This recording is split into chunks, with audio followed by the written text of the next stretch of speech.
Then by deflation, the banks will deprive the people of all property until their children wake up homeless on the continent their fathers conquered. The issuing power should be taken from the banks and restored to the people, to whom it properly belongs. And here's another quote by John Adams in a letter to Thomas Jefferson. All the perplexities, confusion, and distresses in America arise not from defects in the Constitution or Confederation, nor from the want of honor or virtue, as much from downright ignorance of the nature of coin, credit, and circulation. And this is why I started making videos to try and spread awareness about how the current traditional financial system works and alternatives we can explore to try and build a better world together, like blockchain-based financial systems. I mean, here is a quote directly from the governor of the Bank of England, Montague Norman, addressing the United States Bank years ago with the same exact blueprint and game plan the current private central bankers are using today. Check it out. Capital must protect itself in every possible way, both by combination and legislation. Debts must be collected, mortgages foreclosed as rapidly as possible. When, through process of law, the common people lose their homes, they will become more docile and more easily governed through the strong arm of the government applied by a central power of wealth under leading financiers. These truths are well known among our principal men, who are now engaged in forming an imperialism to govern the world. By dividing the voter through the political party system, we can get them to expend their energies in fighting for questions of no importance. It is thus, by discreet action, we can secure for ourselves that which has been so well planned and so successfully accomplished. History is not only rhyming, it is nearly repeating itself.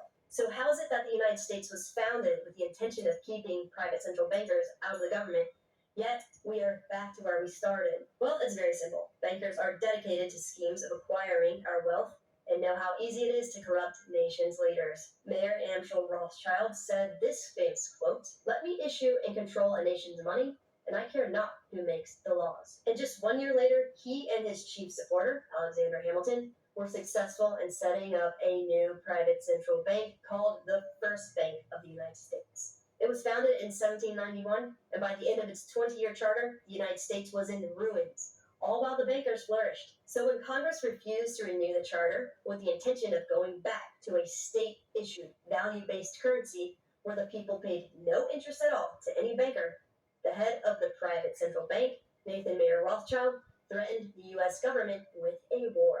And when Congress held their position to not renew the charter, Rothschild tried to force Spencer Perceval, the British Prime Minister at the time, to start a war with the U.S. to take the colonies back. And when he refused, he was assassinated, the only British Prime Minister to be assassinated in office. His replacement, Robert Banks Jenkins, was fully supportive of a war, and Rothschild financed it at virtually no interest. It was the War of 1812, and the intention was to recolonize the U.S. or put the U.S. into so much debt that they would be forced to accept a new private central bank, which is what ended up happening. Even though the U.S. won the war, Congress was forced to grant a new charter for another private central bank that issued public currency and loans with interest, and it was called the Second Bank of the United States. This private central bank brought the U.S. back into ruins yet again with tons of debt, unemployment, and poverty until Andrew Jackson came along, campaigning for president with the slogan, "Jackson and no bank." He became president and blocked the renewal of the charter for the Second Bank of the United States with this famous quote, "Gentlemen, I too have been a close observer of the doings of the Bank of the United States. I have had men watching you for a long time and am convinced that you have used the funds of the bank to speculate in the breadstuffs of the country. When you won, you divided the profits amongst you, and when you lost, you charged it to the bank. You tell me that if I take the deposits from the bank and annul its charter, I shall ruin 10,000 families? That may be true, gentlemen, but that is your sin. Should I let you go on, you will ruin 50,000 families, and that would be my sin. You are a den of vipers and thieves. I have determined to rout you out, and by the eternal, I will rout you out." And he did, and he also routed out all of the national debt. Andrew Jackson was the only American president to actually pay off the national debt. And here is how I was able to do this effect. In Premiere Pro, I duplicated the dancing clip and called it as the frame of the callouts. I then added the frame of and extended to the beginning. Using the mask tool, I messed up myself. I then set keyframes at the end of the clip and moved it to the beginning and moved the keyframes away. So made on him, where fortunately for him, both pistols the attacker was wielding failed to fire. So when the Second Bank of the United States lost its charter, it continued to operate as a regular bank and failed after about 5 years. After Andrew Jackson, President Zachary Taylor came into office, and he opposed the creation of a new private central bank, stating, "The idea of a national bank is dead and will not be revived in my time." And then, oddly enough, he died after eating a bowl of cherries and milk, rumored to have been poisoned with arsenic. Next, President James Buchanan was. He also opposed a private central bank, set limits on banks issuing more loans than they had actual funds. And he was also poisoned with arsenic. But he survived, while the other 38 people at dinner died. Crazy. Which brings us to the next war started by bankers, the Civil War. That's right. When the Confederacy seceded from the United States, private central banks offered to fund President Abraham Lincoln's efforts to bring the South back into the Union at 30% interest. Lincoln responded by saying he would not free slaves by enslaving people to the bankers, and used his presidential authority to issue a new government interest-free currency called the greenback. And so the bankers retaliated by sending a letter to every bank in the U.S., urging them to fund the mainstream media at the time, newspapers, to oppose Lincoln's greenbacks. A quote from Lincoln says, "I have two great enemies, the Southern Army in the front of me, and the bankers in the rear. Of the two, the one at my rear is my greatest foe." The bankers also urged Europe to support the Confederacy to defeat Lincoln's Union, where France and Britain were really considering attacking the United States to help the Confederacy.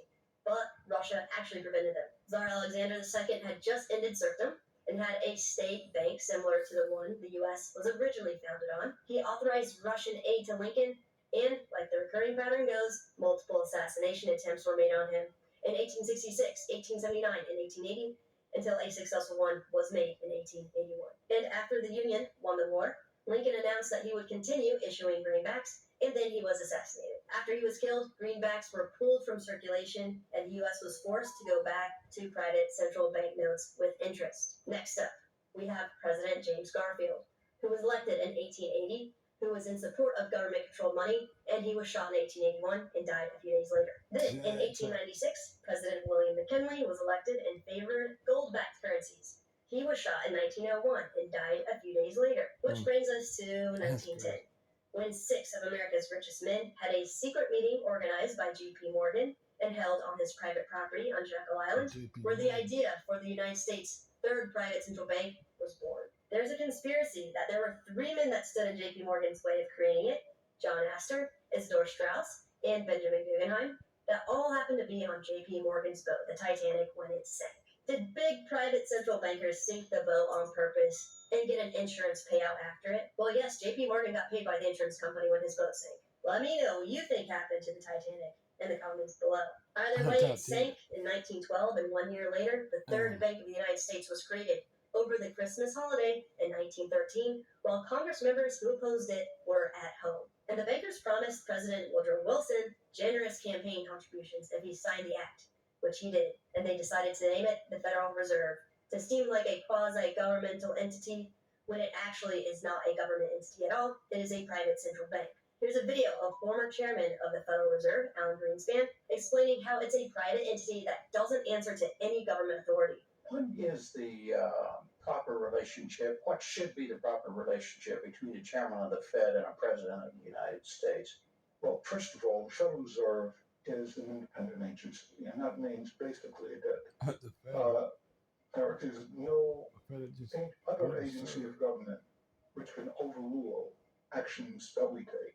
So long as that is in place and there is no evidence that the administration or the Congress or anybody else is requesting that we do things other than what we think is the appropriate thing, and what the relationships are don't frankly matter. And I've had a very good relationship. Another fun fact is that the Federal Reserve is exempt from all taxation except property tax. Brilliant.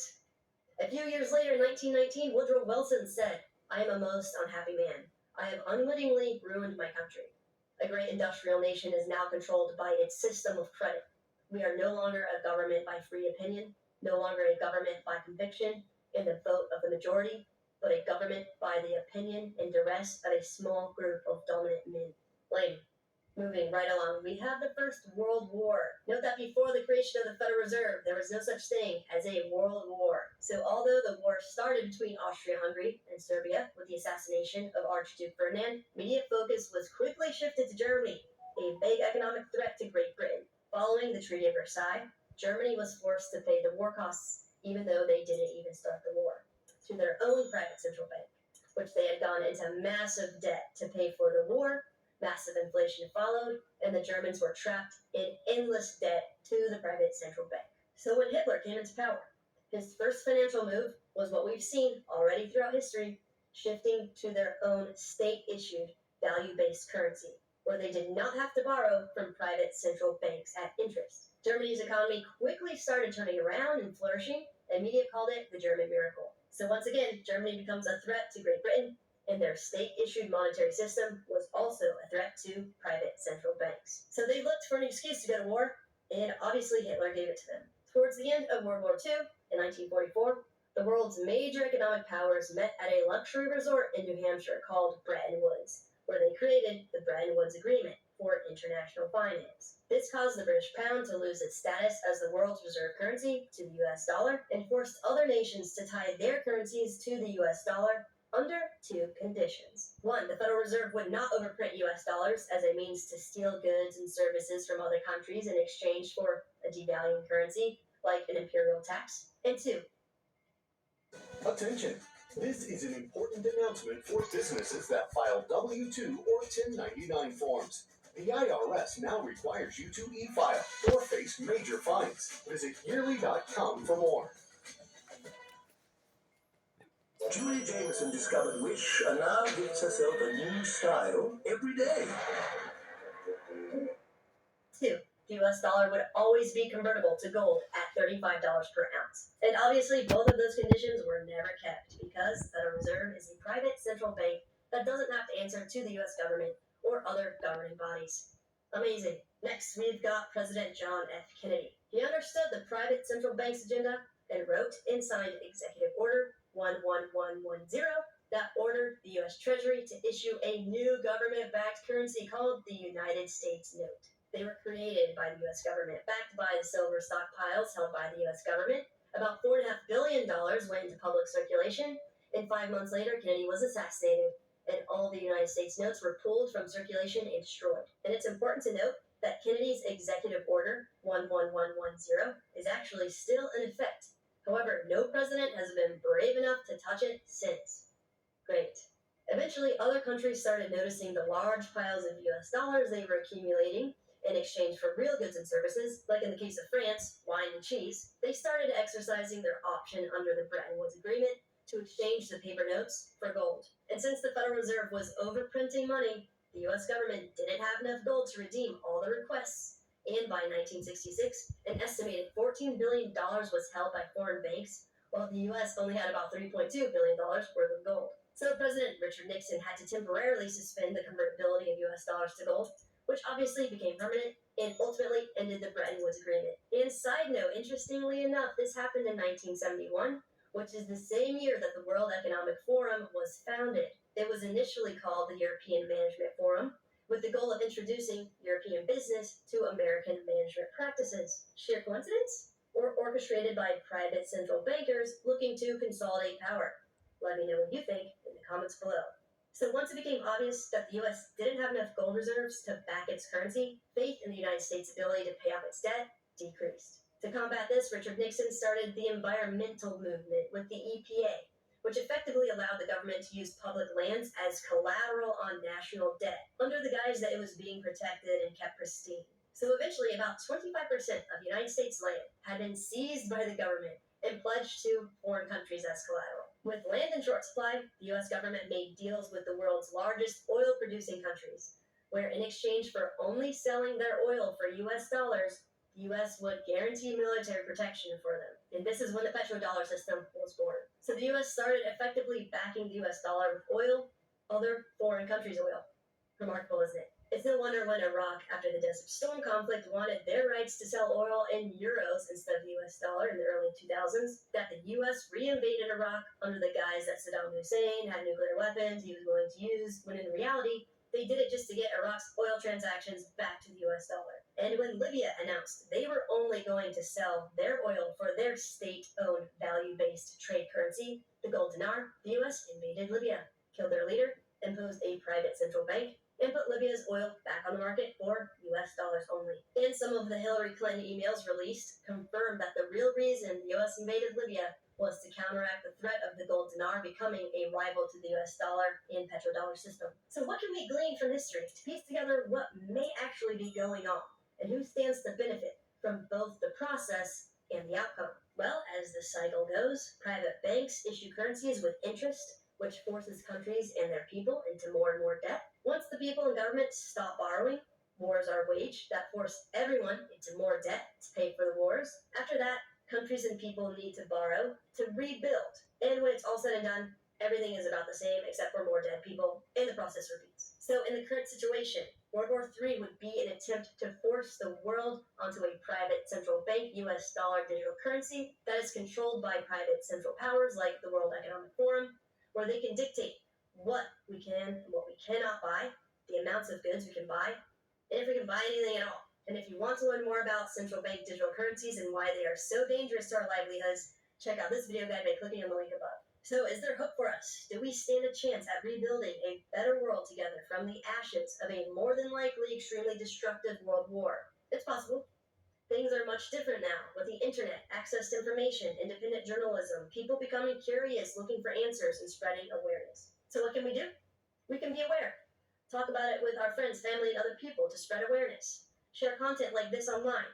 Educate as many people as possible. And we need to be prepared to weather the coming storm of capital controls, where countries start to restrict the money from flowing out of their countries so they can continue using their private central bank currencies to enslave and control people. It will probably become harder to convert fiat into hard assets like gold, Bitcoin, and similar. So it's more important than ever to understand how and why Bitcoin and blockchain technology offers a better alternative solution to private central banks. Something not controlled by a single person, business, government, authority, or entity. Rather by the very essence of our universe, with mathematics, physics, and science. And when we do choose to invest in Bitcoin and other cryptocurrencies, it's important to understand that we do not actually own or control it until we transfer it from exchanges to our very own cold storage hardware wallets. Tangent Wallet is the most affordable, easy-to-use cold storage hardware wallet for beginners and experts alike that looks like a credit card, has the same level of protection used in passports and NASA. Its source code is open and available to review on GitHub, which is important for full transparency to ensure there are no backdoors built in,